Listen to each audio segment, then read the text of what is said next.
کے نام پہ خرچ کریں گے تو اللہ تعالیٰ کہہ رہا ہے وصلی علیہم، اے میرے حبیب ساری امت پر نہیں، جو تیری امت میں میرے نام پہ خرچ کریں گے ان پہ تو درود پڑھ۔ اگرچہ یہاں صلی دعا کے معنی میں ہے کہ تو ان کے لیے دعا کر، آپ ان کے لیے دعا فرمائیں، تو مال خرچ کرنے والوں کے لیے اللہ اپنے حبیب سے فرما رہے ہیں کہ ان کے لیے آپ دعا کریں۔ صلی علیہم ان صلاتک سکن لہم، آپ کی جو دعا ہوگی اور آپ کی جو صلات ہوگی، جو آپ کا درود ہوگا، دنیا اور آخرت کے سارے مسائل ان کے حل کر کے لے جائے گا، ان کی دنیا بھی سکھی کر دے گا، ان کی آخرت بھی سکھی کر دے گا۔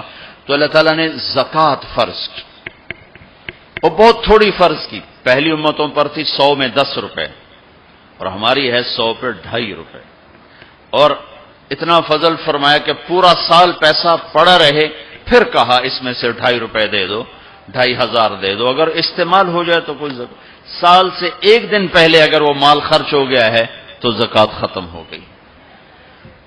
اور 82 دفعہ قرآن میں مال خرچ کرنے کا حکم آیا، 82 دفعہ، اور اللہ تعالیٰ نے ترغیب دی ہے کہ مالدار فقیروں پہ خرچ کریں۔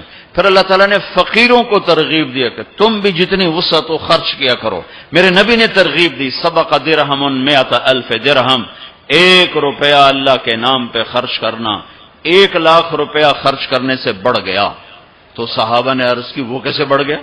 تو آپ نے کہا ایک آدمی کے پاس 2 روپے، ایک آدمی کے پاس کروڑوں روپے، جس کے پاس 2 روپے تھے اس نے 1 روپیہ اللہ کے نام پہ دے دیا، اور جس کے پاس کروڑوں تھے اس نے 1,00,000 دیا۔ جس نے 2 میں سے 1 دیا اس نے اپنے مال کا آدھا حصہ دیا، جس نے 1,00,000 دیا اس نے اپنے مال کا کوئی 1000واں حصہ دیا۔ جب تولا جائے گا تو 1 روپے کا وزن 1,00,000 سے بڑھ جائے گا۔ اور اس کا ایک واقعہ بھی، حضرت عمر ہمیشہ حضرت ابو بکر سے نہ کوشش کرتے تھے آگے نکل جاؤں، آگے نکل جاؤں، آگے نکل جاؤں، ساری زندگی موقع نہ بن سکا۔ تبوک کا موقع آیا تو اللہ کے نبی نے کہا مال خرچ کرو۔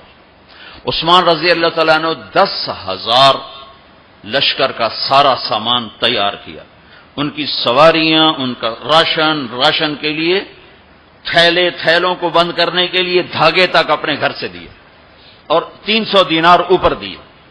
تو اللہ کے نبی کی جھولی میں وہ 300 دینار پڑے تھے یوں، اور آپ ان دیناروں کو اٹھا کے یوں فرما رہے تھے ما علی عثمان اللہ یعمل بعدا، عثمان آج کے بعد کچھ بھی نہ کرے تو جنت واجب ہوگی۔ تو عمر کہنے لگے آج میں ابو بکر کو کاٹ سکتا ہوں، آج میں اس سے آگے نکل سکتا ہوں کہ وہ آج کل غریب ہے، میں مالدار ہوں، تو وہ تھوڑا لائے گا میں زیادہ لاؤں گا تو میں بڑھ جاؤں گا۔ لہذا انہوں نے اپنے مال کا آدھا حصہ، آدھا گھر میں رکھا اور آدھا لے کر آئے۔ ابو بکر نے جھاڑو پھیر دیا، جو کچھ تھا وہ سارا سمیٹ کے لے آئے۔ جب دونوں پراپرٹی سامنے رکھی گئیں تو حضرت عمر کی بہت زیادہ نظر آ رہی، ابو بکر کی بہت تھوڑی نظر آ رہی۔ لہذا حضرت عمر بڑے اطمینان میں کھڑے کہ آج جیت خطاب کے بیٹے کی ہے، میں قربان جاؤں، اللہ رسول تو جانتے ہیں کہ کون کیا کر کے آیا ہے۔ تو میرے نبی نے سوال ہی بدل دیا، جو اس موقع کا سوال ہی نہیں۔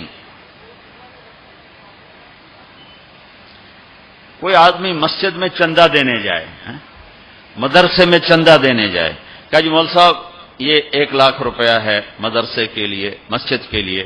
آگے مولوی صاحب کہیں پیچھے کتنے پڑے ہوئے ہیں، تو کہے گا یہ بھی واپس کرو، میں تو تھوڑی نیت ہے جو کوئی چکر لگتا ہے کہ تسی ٹھیکیدار ہو، مگر علی شاید ابھی پیچھے کتنے پے ہیں۔ یہ موقع کا سوال ہے ہی نہیں۔ مولوی صاحب کو چاہیے جی جزاک اللہ، یہ لیجیے رسید، بسم اللہ، پھر بھی موقع آئے تو دیتے رہیں۔ تو میرے نبی نے پوچھنا یہ تھا ابو بکر کتنا لائے ہو، عمر کتنا لائے ہو، اور یہی اس موقع کا سوال ہے۔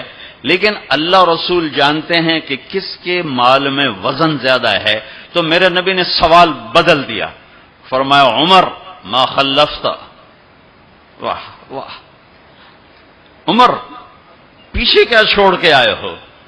تو حضرت عمر تو وہیں دھڑم ہو گئے گا، وہ میں گیا،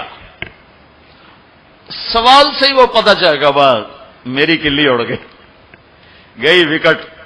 عمر ما خلفت، یا ما ترکت لأہلک، یہ دونوں الفاظ ہیں. پیچھے گھر والوں کے لیے کیا چھوڑا؟ تو پہلے حضرت عمر بڑے جوش میں کھڑے تھے، پھر ایک دم ڈھیلے ہو گئے. کہنے باجی آدھا چھوڑا ہے آدھا لایا ہوں. پھر آپ نے کہا ابا بکر ما خلفت یا ما ترکت لأہلک، ابو بکر تو پیچھے چھوڑ کے کیا آیا، بچوں کے لیے کیا چھوڑ کے آیا؟ تو انہوں نے کہا ترکت اللہ ورسول، میں تو اللہ اس کے رسول کو چھوڑ کے آیا ہوں، باقی سب کچھ لے آیا. تو اس پر عمر کہنے لگے ابو بکر میں نہیں تجھ سے آگے بڑھ سکتا، کوئی بھی تجھ سے آگے نہیں بڑھ سکتا. اور اگلی سنو،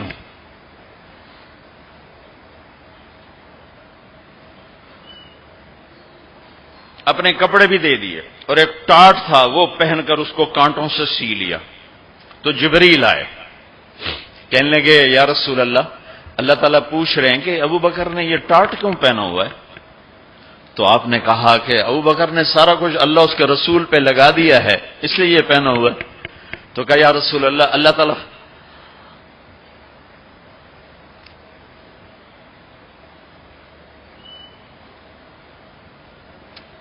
تعالیٰ فرما رہے ہیں ابو بکر سے پوچھو مجھ سے راضی تو ہے، مجھ سے راضی تو ہے، اس فخر میں مجھ سے راضی ہے؟ میں تو اتنا سفر کر کے آیا ہوں، حالانکہ ابھی 4 دن پہلے میں 12 ملکوں کا 10 ملکوں کا سفر کر کے آؤں، ساری ہڈیوں میں درد ہے.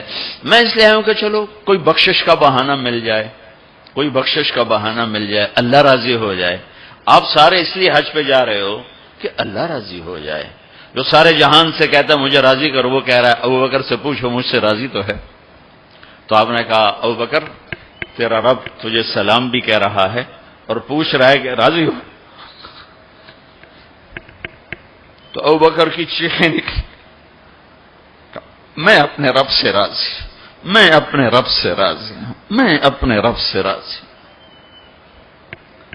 میرے بھائیو بہنوں، زندگی ایسے گزار کے مرو کہ اللہ کو ملو تو اللہ خوش ہو کے مل رہا، ایسے نہ مرو کہ اللہ کی بارگاہ میں پیش کیے جا رہے ہوں مجرم بن کر، قیدی بن کر.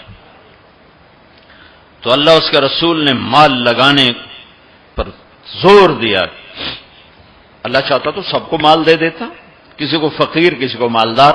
مالدار کا شکر کا امتحان لیا، فقیر کے صبر کا امتحان لیا. کہ اللہ فقیر کا صبر دیکھے گا، مالدار کا شکر دیکھے گا. اور جب مالدار لوگ زکوٰۃ نہیں دیتے تو پھر عزتیں نیلام ہوتی ہیں. جب سب کچھ اپنے اوپر لگانے کا ذوق بن جاتا ہے اور اپنے ہی بڑے بڑے زیور، کپڑے، گھر، گاڑیاں. یہ بھی لاہور کا واقعہ ہے. جو بیگم صاحب ڈرائیور کے ساتھ گئی ہیں اور واپسی پہ کہہ رہی ہیں اسلم ڈرائیور آج میری بڑی اچھی قسمت، وہ ساڑی میں نے لی تو میں سمجھ رہی تھی 1 لاکھ کی ہے، وہ تو مجھے 75,000 میں مل گئی، بڑی سستی مل گئی. خوش ہو کے ڈرائیور کو بتا رہی. تیسرے دن ڈرائیور کے بیٹے کا بازو ٹوٹ گیا. وہ آ کر کہتا ہے صاحب جی میری تنخواہ میں تو اس کا علاج ہو نہیں سکتا، تو مہربانی کر کے کچھ میری مدد کر دیں، اس کا علاج ہو جائے. تو صاحب کہتے ہیں اسلم تمہیں پتہ تو آج کل کاروبار بڑا مندہ ہے، تو میرے پاس تو گنجائش نہیں، میرا ایک ڈاکٹر دوست ہے میں اسے فون کر دیتا ہوں، وہ تمہاری مدد کر دے گا. جب اس طرح ہوتا ہے تو پھر ڈاکے، چوریاں، قتل و غارت شروع ہوتے ہیں. جب اس طرح ہوتا ہے تو مالداروں میں تکبر پیدا ہوتا ہے اور غریبوں میں ظلم پیدا ہوتا ہے.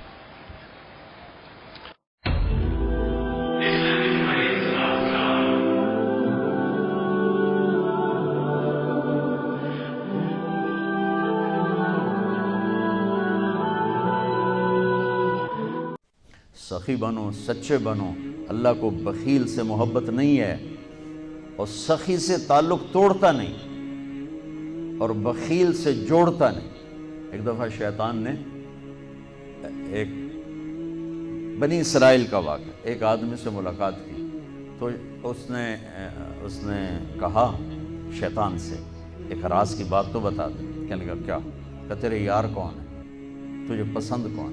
کہنے لگا تین مجھے بڑے پسند، ایک جو شراب پیتا ہو، نشہ کرتا ہو، ایک جو غصے والا ہو، قابو نہ کرتا ہو، ایک جو بخیل ہو، کسی پہ خرچ نہ کرتا ہو۔